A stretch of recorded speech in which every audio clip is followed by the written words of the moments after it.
Qu'est-ce qu'on pourrait faire à ce moment-là? Faites un tableau, terre valorisée, oui ou non. Chez Marielle Chapdelaine, qu'est-ce qui est valorisé? Ah, elle est valorisée par rapport au travail. Ça nous permet de travailler la terre. Là. Elle est valorisée pour la famille. Ah, ben parce que ça permet à toute la famille de vivre, ça va être transmis de génération en génération. La religion. Vous pourriez ne rien trouver par rapport au nom dans le texte, ça peut arriver. Puis vous pourriez, pour l'autre texte, le survenant, faites la même chose. Ah, dans ce cas-ci, vous trouvez encore des preuves comme quoi la terre est valorisée concernant la famille. Mais pour le nom, ça serait le travail. C'est un travail harassant, pénible de travailler sur la terre, donc c'est négatif. La famine, on travaille, mais on ne mange pas à notre faim. La terre nous nourrit, mais nous, on ne mange pas à notre faim. Donc, ça, dans un autre texte, ça pourrait être différent. Mais à partir de ce tableau-là, maintenant, vous avez une vue d'ensemble de votre lecture, en fait, des deux textes. Puis, c'est à partir de là que vous pouvez décider qu'est-ce que je vais faire comme plan. Qu'est-ce que je vais faire comme texte. Ici, vous pouvez dire,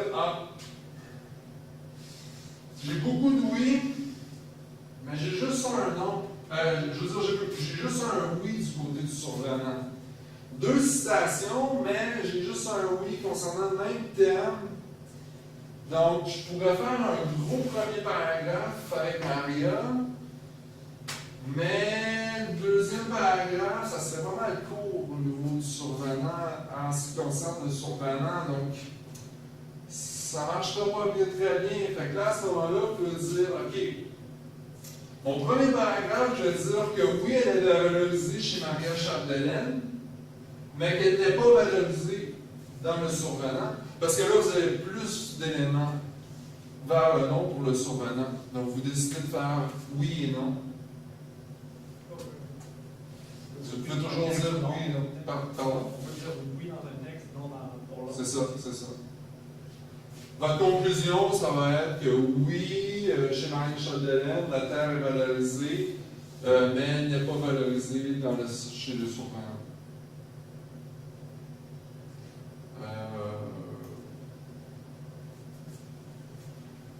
Vous direz qu'à la limite, vous pourriez décider de dire oui, la terre est valorisée, et faire tout votre texte concernant la famille. Premier paragraphe, famille pour Marielle Chapdelaine. Deuxième paragraphe, famille pour le survenant, puis vous dites oui. Ça serait possible de faire ça. Ou vous pourriez aussi dire, j'en fais beaucoup, là, mais premier paragraphe, je veux dire que dans les deux, la terre est valorisée concernant la famille. Deuxième paragraphe, vous pourriez dire, mais concernant le travail, elle est valorisée chez Marielle Chapdelaine, dévalorisée chez le survenant. Fait des choses. Vous voyez? Mais c'est à partir de ça que vous pouvez construire votre texte. Vous voyez toutes les options possibles. Une autre option. Ah non. Est-ce que ça va pour ça?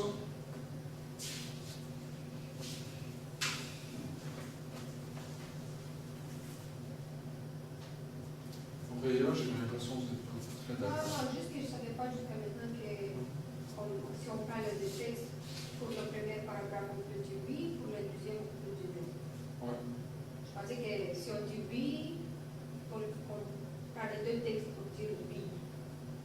Vous pouvez faire ça aussi.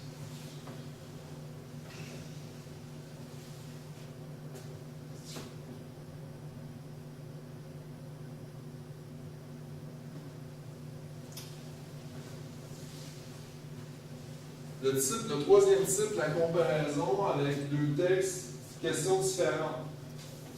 Vous allez reconnaître le texte sur lequel on a travaillé, ce n'était pas le texte original, ce n'est pas la question originale. Peut-on dire qu'Asabius, dans le roman Bonheur d'occasion de Gabriel Leroy, et Joseph, dans la pièce de théâtre Un simple soldat de Marcel Dubé, s'enrôle dans l'armée pour les mêmes raisons? voyez, c'est un peu plus compliqué que ce qu'on avait vu, finalement. Ça va être un peu la même chose. Dire, OK, raison d'enrôlement. Chez Azarius, famille, orgueil, liberté, voyage, on l'a vu. Chez Joseph, vous avez orgueil, liberté, argent. Là, à ce moment-là, vous pouvez dire, pour les mêmes raisons, ici on a la famille, là on ne l'a pas, ici on a l'orgueil, liberté, liberté, voyage, on ne l'a pas. Donc vous pourriez dire, oui, c'est pour les mêmes raisons, les deux c'est pour l'orgueil, les deux c'est pour la liberté. Premier paragraphe, orgueil, deuxième paragraphe, liberté, on répond oui à la question. C'est pour les mêmes raisons. Vous pouvez répondre non. Non. Vous pouvez dans le premier paragraphe, Azarius, lui, c'est pour donc la famille et le voyage, alors que pour Joseph, c'est pour l'argent.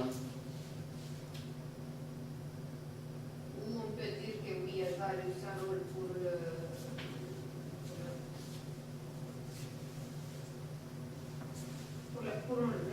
les raisons de la famille, orgueil et liberté, mais Joseph, il a un rôle pour autre chose. On peut dire que ça comporte les deux. Mais il va falloir dire lequel des choses. Oui, oui. Ouais. Si tu en trouves. C'est les deux, oui, pour la liberté, mais Azarius s'en va pour la famille alors que Joseph pour l'argent. Exact. J'allais justement proposer cette autre option-là. Exact. Hein, vous voyez, il y a quand même beaucoup de choses de possibles. Vous voyez? Oui, Marie. Je vous plaît les deux premiers paragraphes.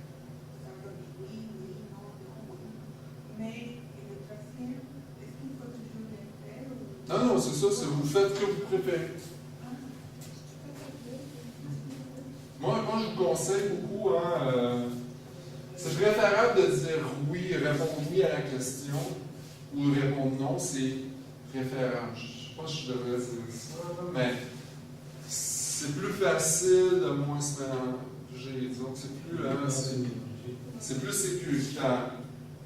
Mais parfois, il va arriver que, bon, vous ne trouvez pas assez de preuves qui satisfassent le oui, ou vous n'en trouvez pas assez pour le non, fait que c'est oui, non, puis bon, donc vous pourriez, à certains moments, c'est mieux de faire une thèse nuancée. Ça dépend en fait de ce que vous avez trouvé, puis ça dépend aussi de votre état d'esprit.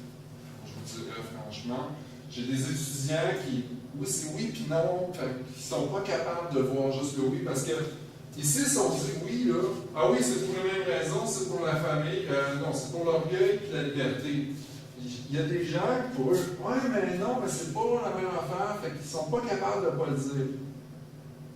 Hein, donc, dans ce cas-là, ils vont dire oui dans le premier paragraphe, pour l'orgueil et la liberté, non. Il y en a un, oui pour ça, mais aussi sur certains autres sujets, ça diffère. Certaines autres raisons, ça diffère. Chez Joseph, ça va être l'argent, alors que chez Azarius, ça va être la famille. Donc là, premier paragraphe oui, deuxième paragraphe non. La réponse, votre réponse, c'est oui et non. Donc ça dépend de vous. Ça veut dire que si au moins, il n'y a pas aucune obligation de faire un troisième paragraphe. Ah non, non, non. Je dépasse votre pause. Je vais vous demander, on est 5 minutes, on a 5 minutes de dépassement. Je vais juste terminer. Si vous faites une première lecture, puis vous percevez tout de suite deux grandes raisons qui sont importantes pour vous, vous pouvez faire votre tableau comme ça. OK, les raisons pour la famille, pour l'orgueil, vous mettez votre nouveau numéro de citation. À ce moment-là, quand il vient le temps de faire votre dissertation, vous dites, OK, mais Joseph, j'en ai pas pour la famille, fait que je pourrais dire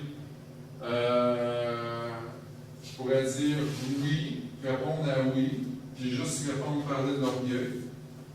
C'est possible.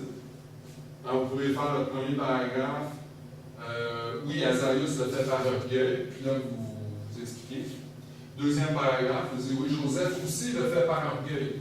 Là, vous expliquez. Donc, vous pouvez répondre comme ça. Ou vous pourriez répondre, bon, tout ce qu'on a dit tantôt, en fait, je ne vais pas les répéter, je vais les répéter. Vous pourriez dire que, premier paragraphe, oui, à cause de l'orgueil. Puis, deuxième paragraphe, vous pourriez dire non, Azarius le fait pour la famille. Par exemple.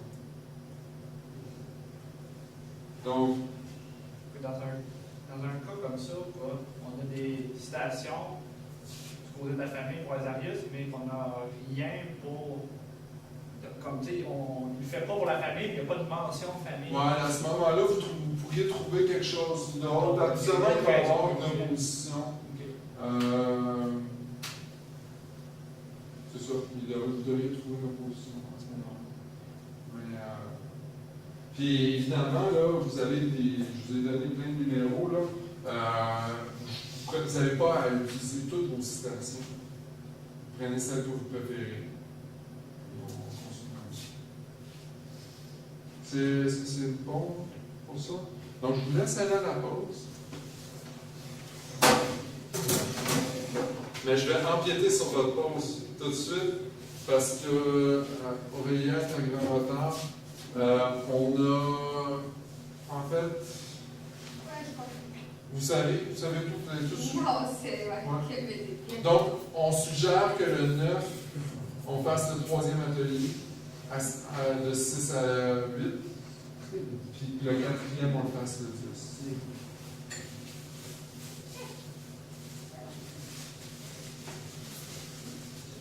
Ça va me faire plus de travail.